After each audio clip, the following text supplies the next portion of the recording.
Welcome back friends, मैं आपका दोस्त मनीष यादव। मेरे इस चैनल एवरी डे फोकस में बहुत बहुत स्वागत करता हूं। दोस्तों, इलाहाबाद हाई कोर्ट 2019 जो वैकेंसी निकाली थी Allahabad high court 2019 group D की, उसके लिए दोस्तों प्रैक्टिस सेट 1 लेकर आए हैं।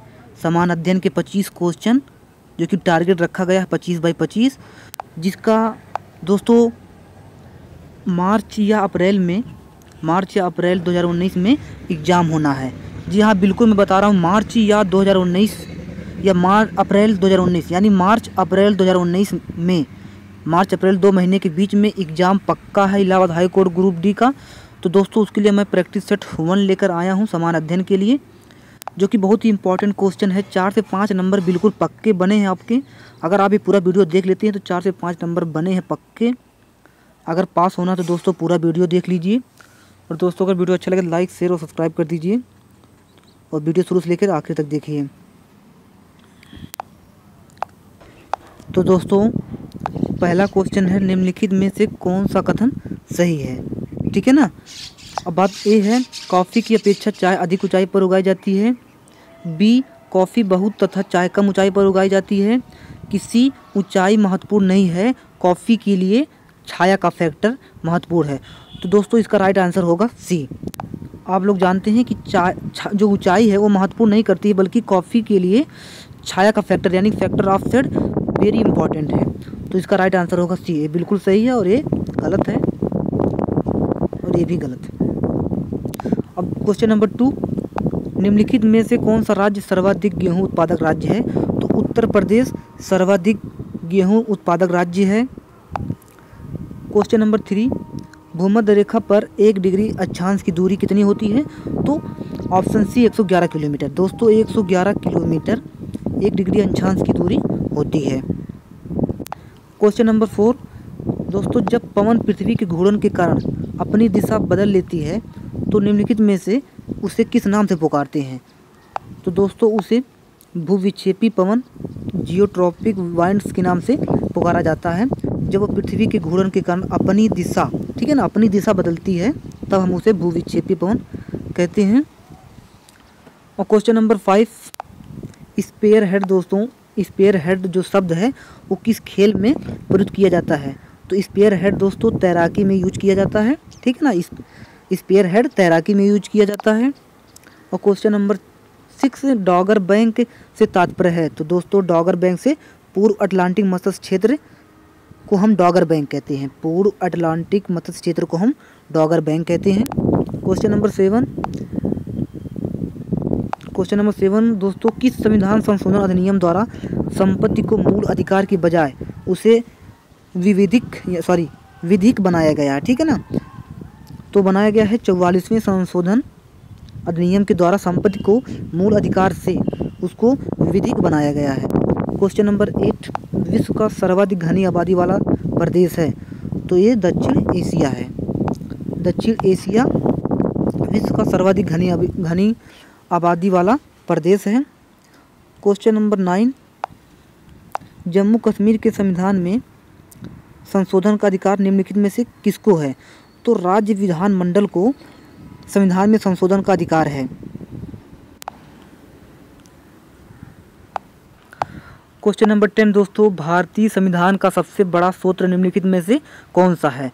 तो ऑप्शन ए इसका राइट आंसर है, भारतीय शासन अधिनियम 1935 का सबसे बड़ा सूत्र है। क्वेश्चन नंबर 11, 1907 के सूरत अधिवेशन में कांग्रेस का विभाजन हुआ था।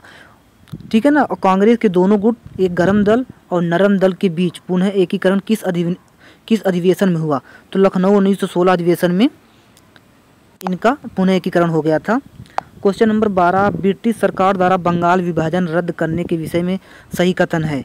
तो दोस्तों इसका सही कथन है 1911 में लॉर्ड हार्डिंग द्वितीय। ये ऑप्शन नंबर सी सही है इसका राइट आंसर। बाकी गलत है, ये भी गलत है। और right answer Lord Hardinge second, जो कि 1911 में ब्रिटिश सरकार द्वारा था।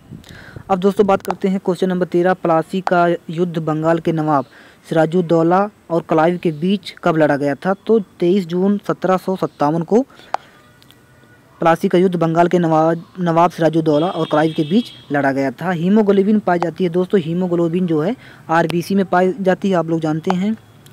शरीर में ताप अस्थाई को धारण करने वाला ग्रंथि है हाइपोथैलेमस। हाइपोथैलेमस शरीर में ताप अस्थाई को धारण करता है, उसको कंट्रोल करता है।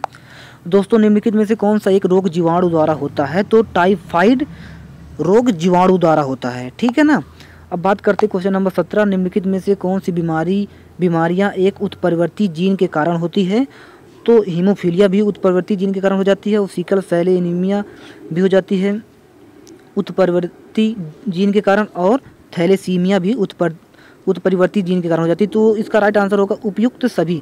दोस्तों इलाहाबाद हाईकोर्ट ग्रुप डी में एकदम नॉर्मल क्वेश्चन आते हैं, बस आप ध्यान से क्वेश्चन को करिए और इसमें नेगेटिव मार्क नहीं होते हैं, ठीक है। तो नेगेटिव मार्क का चिंता बिल्कुल मत करिए, अच्छी तरह से पूरा वीडियो देखिए और वीडियो को लाइक करिए, शेयर करिए और सब्सक्राइब कर दीजिए, और बगल का बेल आइकन घंटा भी प्रेस कर दीजिए। दोस्तों क्वेश्चन नंबर 18 पे चलते हैं। क्वेश्चन नंबर 18, निम्नलिखित में से किसमें नाइट्रोजन पाई जाती है? तो दोस्तों प्रोटीन में नाइट्रोजन पाई जाती है। अब 19वां क्वेश्चन, लेसर जैसे नियोन लेसर, ठीक है ना। लेसर एक होता है नियोन लेसर, सभी परमाणु प्रकाश उत्सर्जित करते हैं। तो दोस्तों ये समान आवृत्ति भी उत्सर्जित करते हैं, समान तरंगदैर्घ्य परमाणु उत्सर्जित करते हैं, और सभी परमाणु फलन भी उत्सर्जित करते हैं समान का। तो सब कुछ यानी सभी सही है, यानी इसका राइट आंसर है सभी सही है। जो सभी परमाणु है दोस्तों वह समान आवृत्ति, समान तरंगदैर्घ्य और समान फलन का प्रकाश उत्सर्जित करते हैं, ठीक है ना। क्वेश्चन नंबर 10, रेडियो इम्यूनोसी RIA जिसको बोलते हैं, किसके लिए उपयोग में लाई जाती है? RIA किसके लिए उपयोग में लाई जाती है? तो यह ऑप्शन डी, रक्त सैंपल में एंटीबॉडीज और हार्मोन्स की उपस्थिति जानने के लिए उपयोग में लाई जाती है RIA।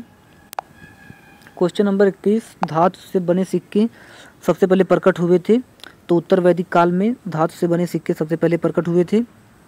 Next question 22, question number 22 दोस्तों, किसी पेशी में संकुचनशील प्रोटीन होते हैं? तो इसका राइट आंसर है ऑप्शन ए, एक्टिन और मायोसिन। क्वेश्चन नंबर 23, हाइपरटेंशन शब्द किसके लिए प्रयोग किया जाता है?